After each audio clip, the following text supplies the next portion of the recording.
our bread oven. Where's the cook? The cook's disappeared. There's the cook, Douglas. Smile, Douglas.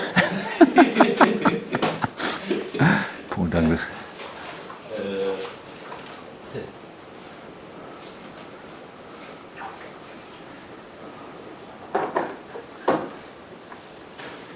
How close? Want it in your mouth?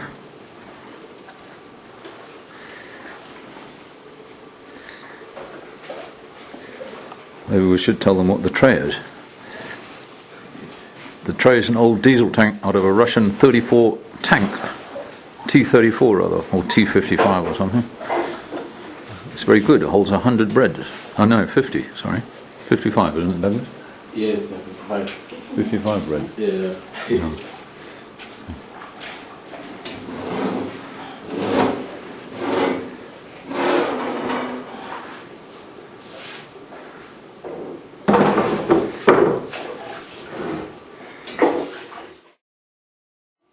This is our gardener, Shambwako. Been with us for about 15 years, one way or the other.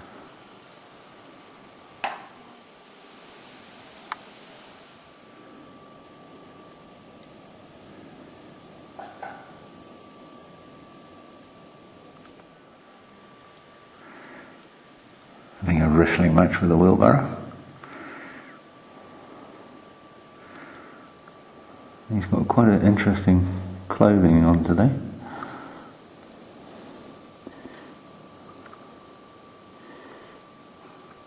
Well, obviously tired. But he's quite an old man. We've known him, he's been around here for ages. And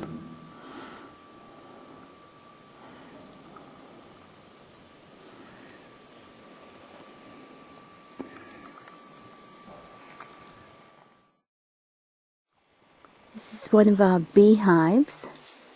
We've got 6 beehives, Mozambican style boxes. You can hopefully see the bees going in and out.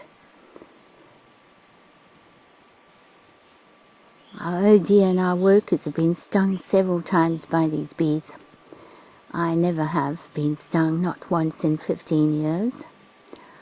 I think this must be because these are all little girl bees, and that's obvious why I haven't been stung.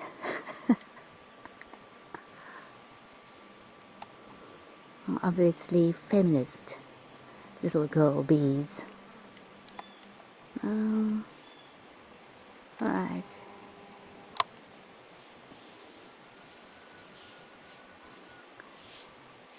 It's winter now. There's still a lot of activity. They're still finding things to bring back to their hive. I think they've got plenty to eat. getting ready for a journey up to Tet. It's now got 323,000 k's on it. I've got several dents in it from a couple of accidents I had. One with some bloke who was on the wrong side of the road. Didn't leave me very much room to go anywhere. Bent the chassis slightly. It still runs. It's a very good car actually. It's now got 340 something thousand kilometres on the clock. And they're coming back from Tet at about 11 o'clock at night. And this thing just jumped out in front of me from the right side to the left and hit me square in the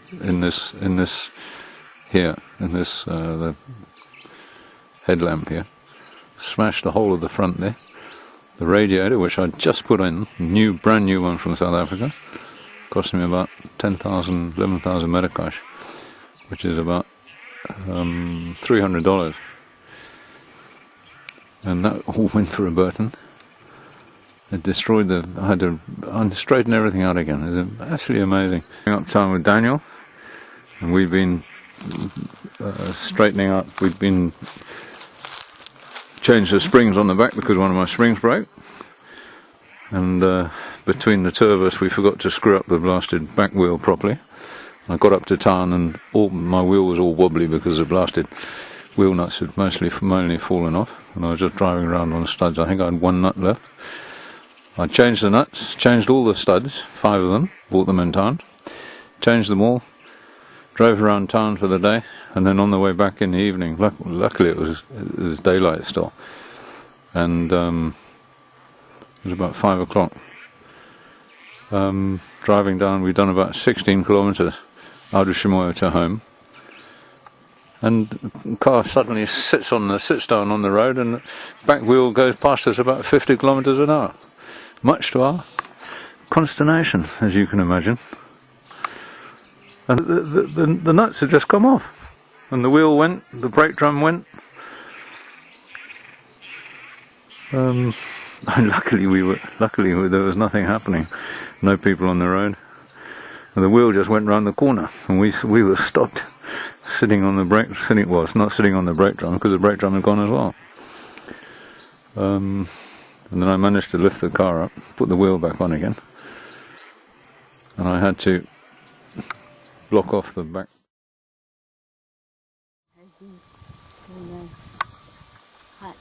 We pump water into that for the house from the bore. So this is a borehole, and when we first did it, we had it done in drought year, which was 94, 95, and there was very little water. But since then we've had several years of floods, and the water table has gone up quite considerably, and now we get quite a decent amount of water out of it. But 80 metres is very deep borehole. Now this is the type of lighting that everyone uses here in the country. You use it yourself, don't you, Douglas? Yes. It's a bit of paraffin in a bottle or a jar. Yes. And it's got a bit of cloth, is it? Yeah, that's a rag. A rag. Yeah, especially maybe from an old blanket or something like cotton. Mm-hmm. Yes. And what happened is we just put some paraffin in here, and whenever you do not have some money to buy some more paraffin, you can add water so that the paraffin stays on top and the water will be at the bottom. And then it keeps on the light. Yeah. And people use that because they can't afford any other kind of lighting. Yes, people use it. And because there isn't any other kind, is there? What can we use? Candles, but they haven't got the money to pay for candles. Yes, because you know that probably a packet of candle costs as much as probably a bottle of paraffin. Oh, so it's very expensive. But I can buy as little as this bottle of this paraffin from any shop or from the bankers, and then that will save me some money, because I might not have the money to buy some candles. But that's also quite dangerous, isn't it? Yes, especially to children and other people, it's so dangerous, because if this bottle spill over, it will cause the burning of the house or an accident that someone might burn to death. So what do you think would be best for people living in Africa? What kind of lighting do you think would be best for them?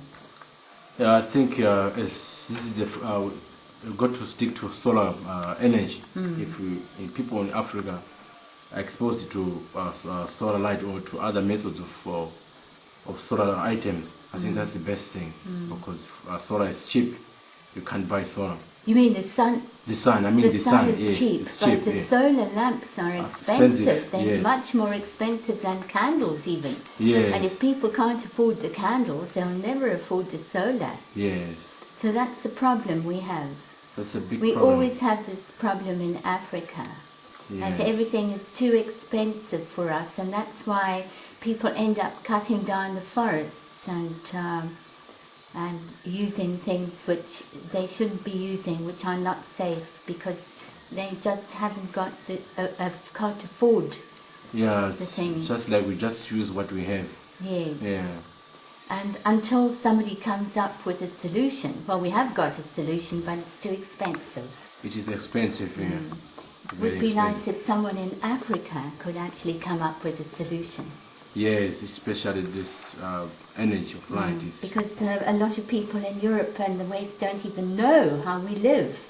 Yes. They think we all have electricity or something, don't they? They don't realise. They think their way of life is also the same as here, but it's quite different. Yes.